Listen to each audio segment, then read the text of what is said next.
Every image has a story.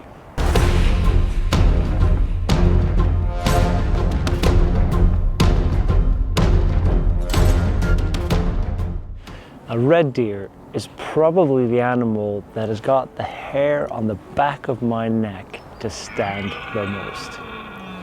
And this time was no exception. It was October 2020, and I was living on the eastern side of the Cairngorms in Scotland. And I remember the autumn colours just starting to come in and the foliage just looking absolutely stunning. The landscape was filled with yellow and orange colours. As we were approaching the rutting season for the red deer, in the mornings hearing the stags roaring on the hillsides, and I was dying to take a photo of them. I had one problem. I did not know where to go photograph these red deer during the rut.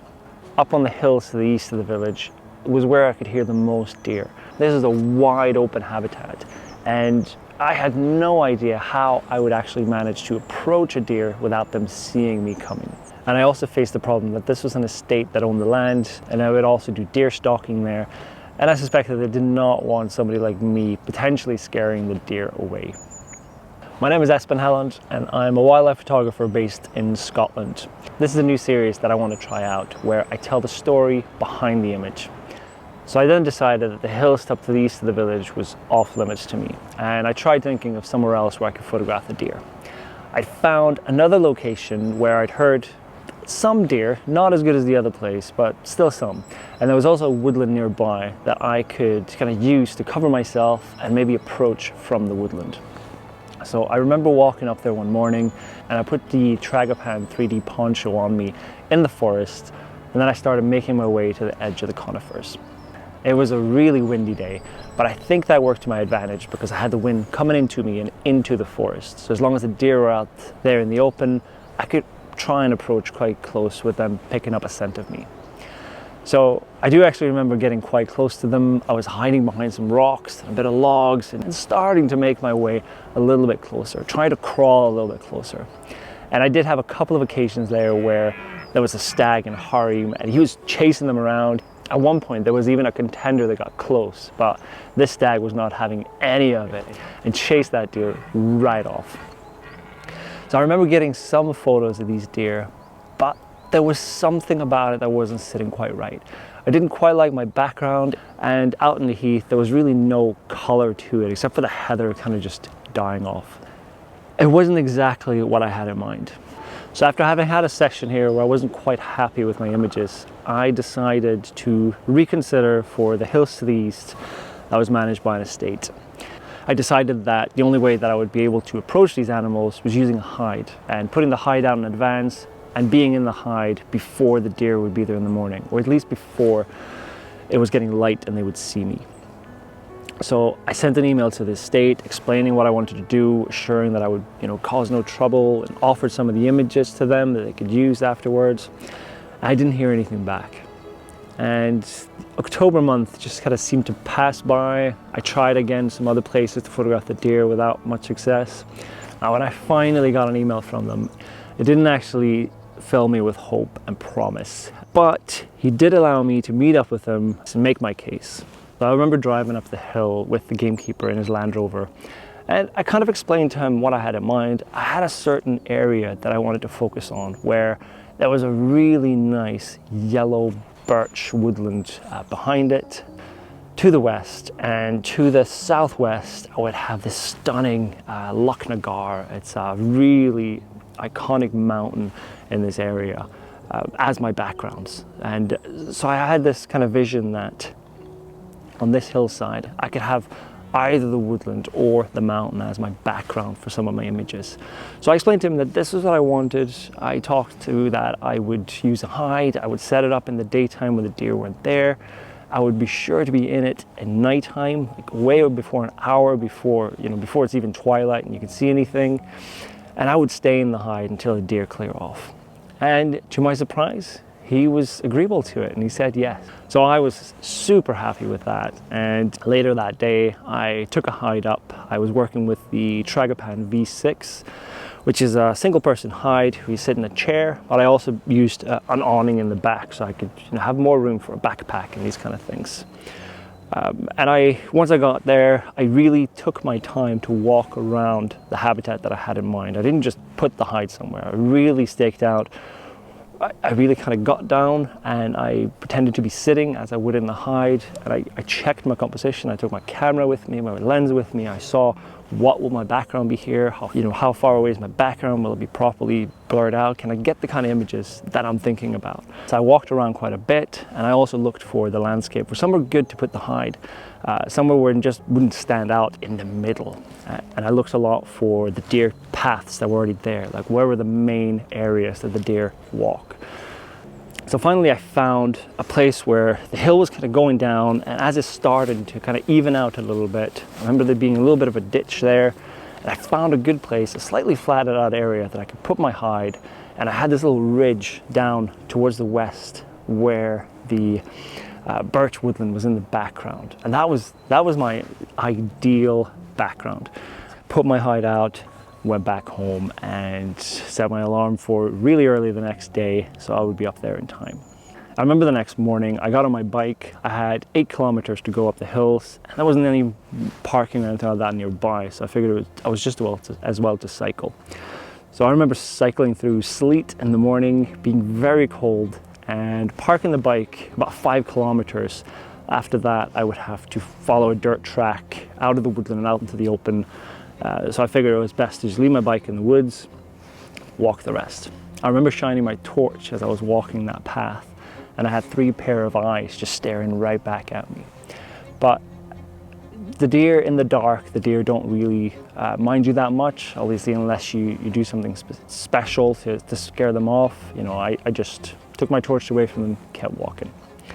As I left the track and I was going out into the heath itself, I was really glad that I made a point on my GPS on my phone, because I don't think there was any chance of me finding that hide in the middle of the pitch darkness. Got into my hide, got all my gear set up.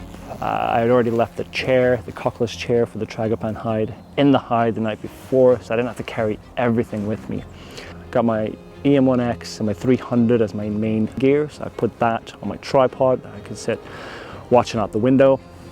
And I was also filming for a vlog at the time. It didn't take long until I could start hearing the roar of the deer, but it was still too dark to see anything. And it wasn't until probably 20 minutes after that, as it was starting to get a little bit into twilight, I could start making out the shapes of the deer on the hill.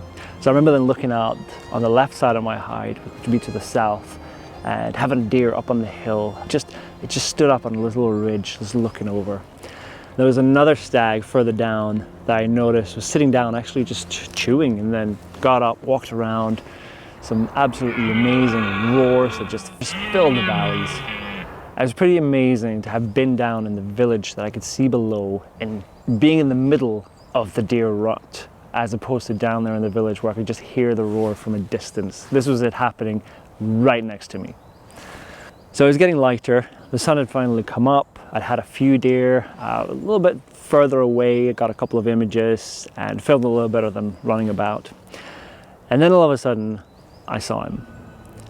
And the Tragopan V6 has these tiny little windows on top of the window that you can actually unzip for your lens. It has the tiny windows that you can look out. And that's where I saw it first. And I just saw the antlers of the stag. And it was just beyond the ridge to the right of the hide, so straight to the north. And I would just see these antlers come up every now and then, just whoosh, and then I would see some vegetation just being flicked in the air. I was thinking, that is really close. So that's a little bit too close for comfort. So I kept watching it through this little window, and then I saw it started slowly. I walked a little bit forwards, cleared the ridge, then all of a sudden he stopped, and it seemed like he was looking straight at me.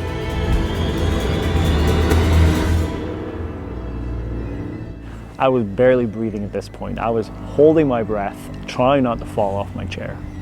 And I remember then that asking the gamekeeper if he thought they would mind the hide. And he said they might actually be a little bit suspicious of it, so don't be surprised if they come over and just start poking a little bit at the hide.